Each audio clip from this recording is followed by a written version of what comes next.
Hello. Today is day 13 of 6 miles a day for 45 days. Whew, I am very thankful that we're here. Well, that I'm here. We're here if you're with me. Thank you so much for staying here.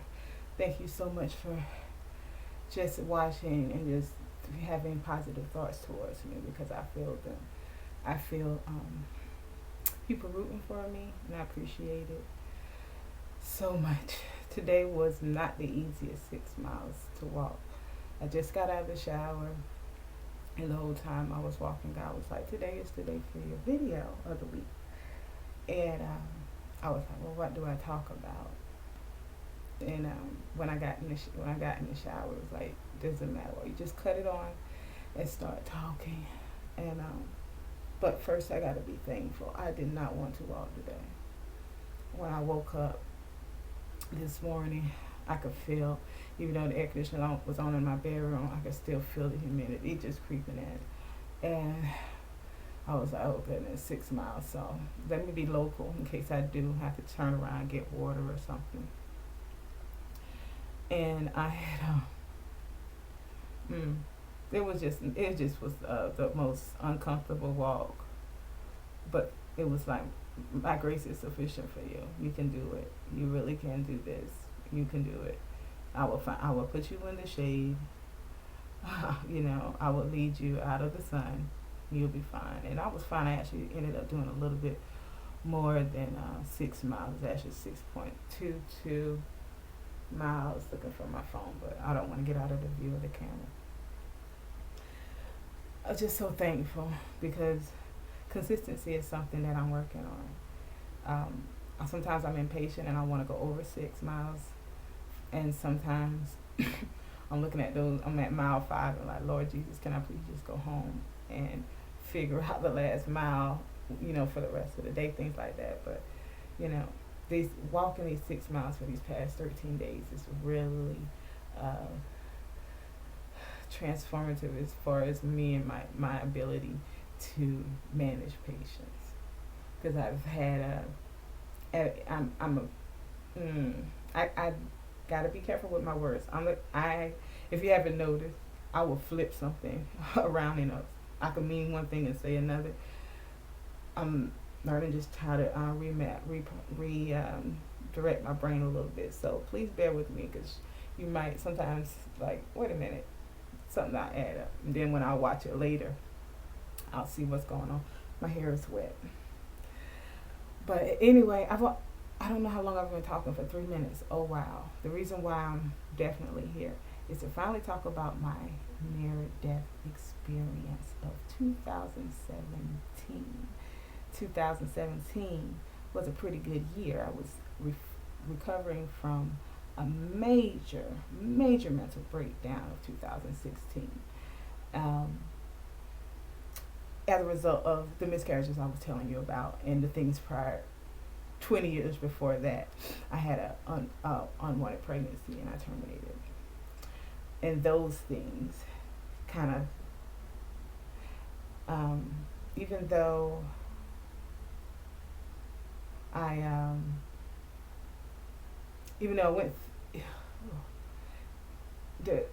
even though something happened in 1996 and something happened in 2016, like I still managed to live my life those 20 years in the meantime, but something was always holding over my head constantly. It was like a nonstop replaying of the same episode over and over again. So 2016, I figured that was my year of reckoning, and 2017 was my year of recovery. So in 2016, it was like, boom, I'm going to leave my career. I'm going to start a nonprofit. Nonprofit, Village with the Open Heart, became my baby. So in 2017, I started working out with different people, congressmen, different businesses, just random things. I wanted to say random things, but I was just really hustling to try to get my name out there. My business partner, my husband, well, the nonprofit. Lo and behold, November, I get pregnant again. So I called my mom screaming and crying, because in that very moment, I knew that this was not going to work. This is not over. What I was dealing with was not over. I was trying to make the nonprofit become the baby that I lost, and become the the the I guess the grace, the mercy of the decisions that I made. Like, this was me coming full circle and things like that. So when I saw that I was pregnant again, I flipped out, called my mom. My mother, she was great. She calmed me down. You know, it's like, you can do this. But even then, in that moment, something wasn't right. I knew that there was more to this story than a positive pregnancy test. So Christmas, I had a dream a few weeks later that I got out of bed and blood just poured out of me forever. Like, it went down the stairs, out the door. And I told my husband about it. I told this woman, Shay, about it.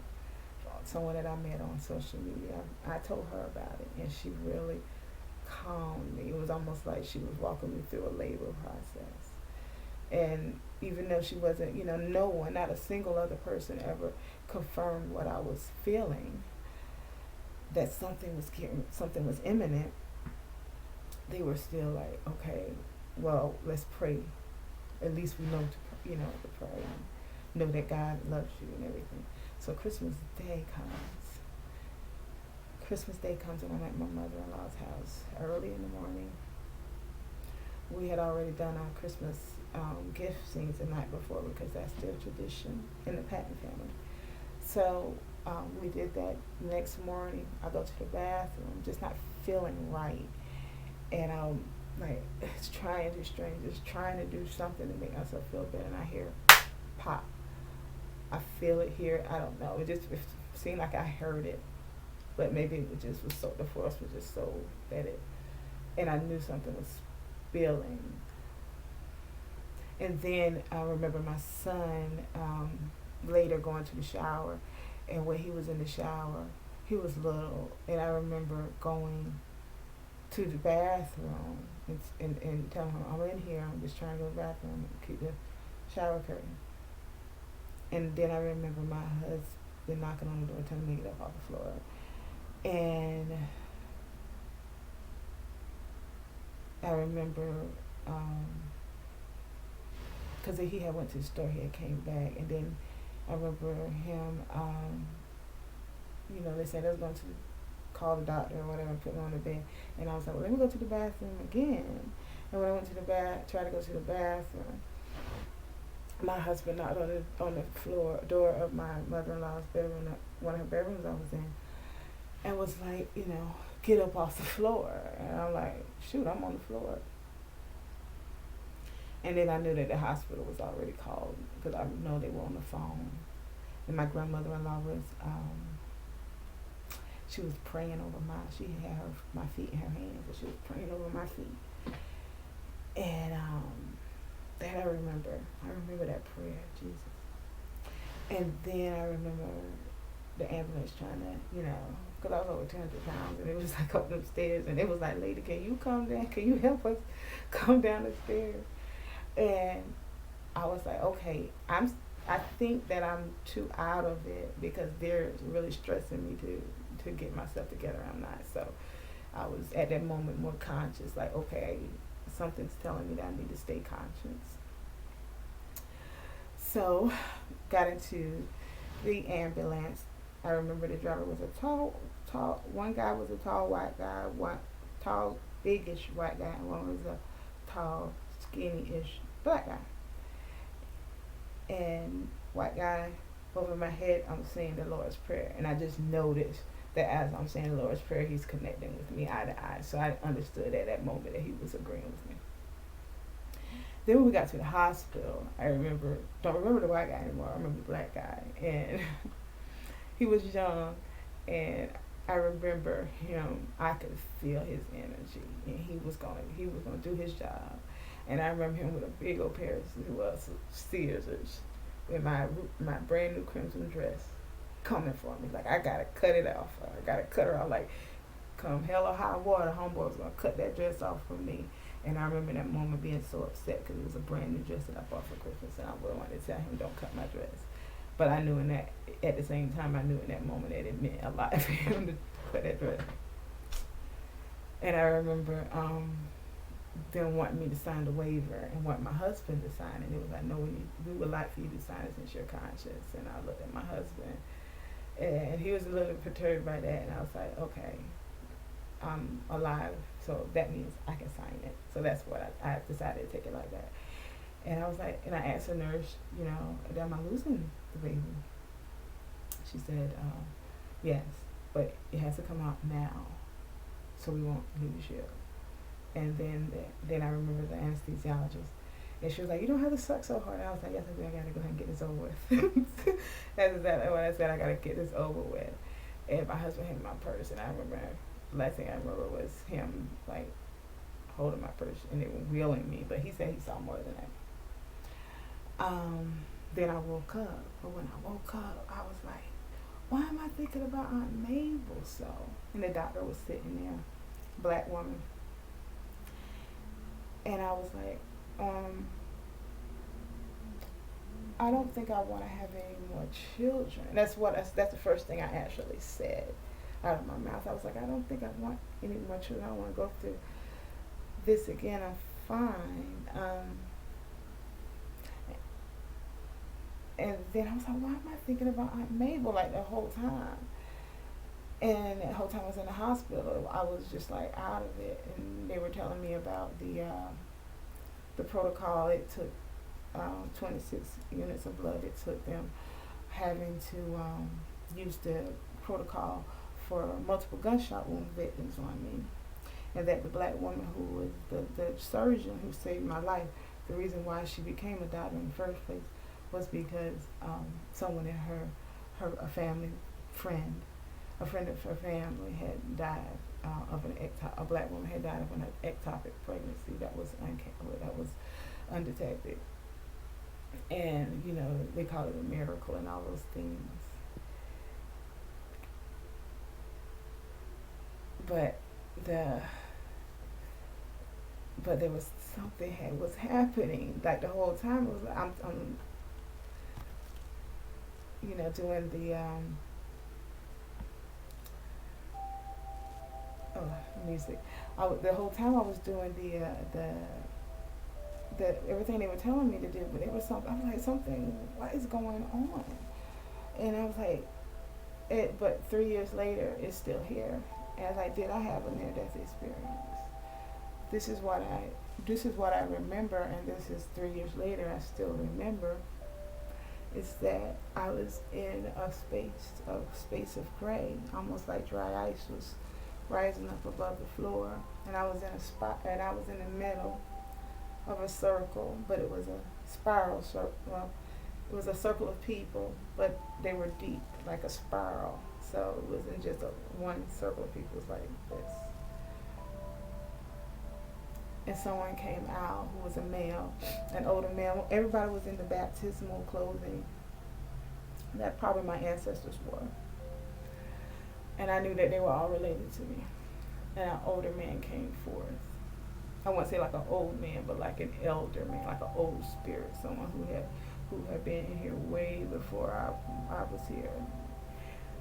Probably someone that my elders wasn't even alive to know. I just washed my hair, so excuse the word. And he said, you are brought here right now because there's something that you're supposed to be doing, and we're allowing you to go back so you can finish it. But that's really the only reason why we're allowing you to go back. And I was looking for confirmation because I was looking for my grandma. I didn't see my grandma. I didn't see my great grandma. I didn't see my auntie. I didn't see any of the friends that I lost. I was even looking for my Uncle Joe. And then I saw my Aunt Mabel. And my Aunt Mabel was about four rows deep in that spiral. And Aunt Mabel wasn't allowed to speak. And then I realized that Mama, my grandma, who I call Mama, and others were way so far back. so far back. It was almost like they might as well not have even been there. But they were so far back because there was no way that I could have been able to see them and not be compelled to go be with them. But Aunt Mabel was there as a witness. And when I woke up, I had, all of that was going on, and I'm trying to recover. And I remember them telling me about Depo-Provera. I had to take I guess I shouldn't say the name of the medicine, but to not get pregnant. And the thing is, my family was very concerned about that, and I really didn't. And seeing them concerned for me really freaked me out. And really freaked me out because I'm like, if y'all that concerned, then it must be serious.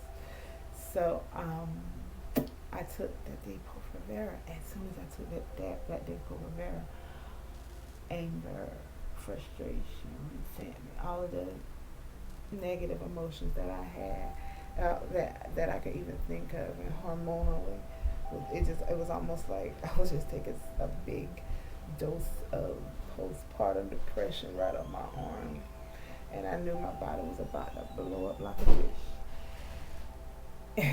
and that's the one thing. Like, I gained that weight. I went from less than 200 pounds to 270 pounds in 2 months. I've never seen anything like that before. But I knew that birth control and pregnancies have, they challenge my body. And during that process of after the near-death experience, I kept having dreams. I kept having serious dreams about things that are happening now, to be honest with you. And I don't want to be one of those people that be like, online saying, calling the alarm, ringing the bell, saying, putting words in God's mouth, because that's not my thing. But it is my thing to tell the truth as I think it is, and I don't mind being wrong. I have no problem being wrong whatsoever. If I'm wrong, I'll say it in a heartbeat, because I actually enjoy new revelations. I enjoy not knowing what I didn't know yesterday. But it wasn't just a near-death experience, just everything that happened in the aftermath. I gained all that weight, but it was like I knew that I was getting ready to go through something. Like before, it was like the near-death experience. The miscarriage wasn't everything. It's like I had to go through a rebuilding, and I didn't. My last expectation was that I was going to have a start point of 270 pounds. Because, man, when I lost my weight for my wedding, I was like 20 pounds less than that. And but this was like, no, this is a life. Your life is about to change, and you may have to do that in front of people. You may have to do that with not looking your best, not being your best. But this is not really about your relationship with yourself as much as it is your relationship as a higher being, as a child of God. And I was like, okay, but God didn't leave or forsake me in those things. Like, okay, Christmas Day, by March, I met this lady Ruth, and if you look at my old videos, the grant thing started. Then it was like, as soon as I said, okay, God, I think this is what you want me to do. My finances, God took care of them. The home, not any home, but the home that I had been waiting, sitting. When I tell you, I have been standing and waiting for the house that God has for me for like 15 years. Like, I was really that serious. It wasn't that I couldn't get one. I had gone through that process before. It was just like something was telling me there was something specific for me that came. Even with my husband, the blessings. To be honest with you, there's so many to name, and it may not seem like a big deal to most people, but I've seen the way my life has changed since I woke up, since I had that experience, since I said yes to God, saying, I want you to do more. When God appeared as my elders, when he said, I need you to go do more. And the thing is, God still had the opportunity to stay in my lane with the nonprofit. And the thing is, the nonprofit hasn't gone away. God was like, I just need you to shift your focus. The way you're going about it is wrong. And He's allowing the people to come and allowing me to go to places where I'm needed, instead of trying to be something I'm not. You know,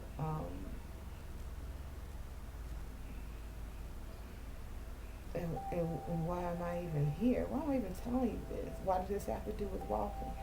I don't know. A part of me feels like maybe maybe I needed to get it out so I can go on.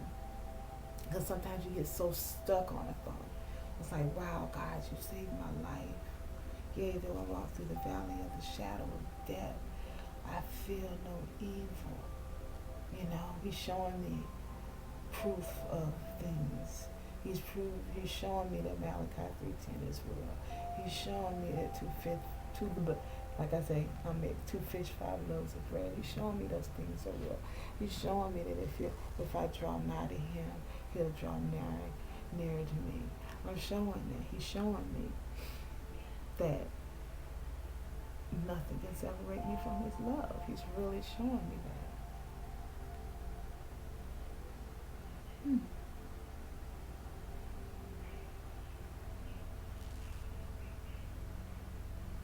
If nothing can separate me from the love of God, then why are some of the decisions that I have made in my life contrary to that? If nothing can separate me from the love of God, then who am I hesitating for? When God tells me to do something and I hesitate, who am I hesitating to? Who am I worrying about interrupting? Who am I worrying about offending? If there's nothing I can do to separate myself from Him.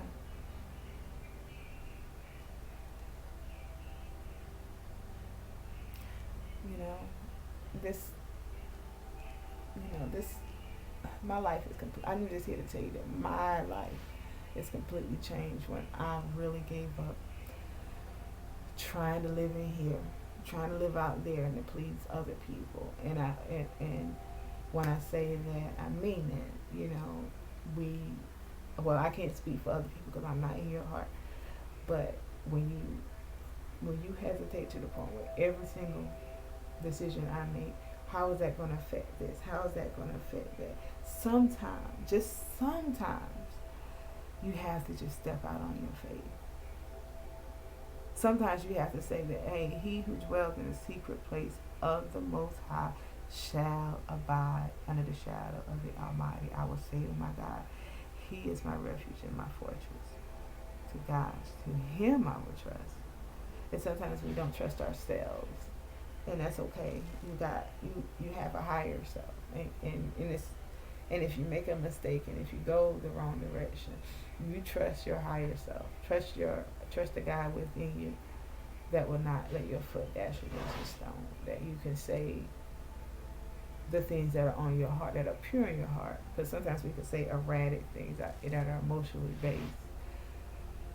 But when we say and do the pure things out of our hearts, what is God able to do with that? I've seen in my life where God has completely transformed it.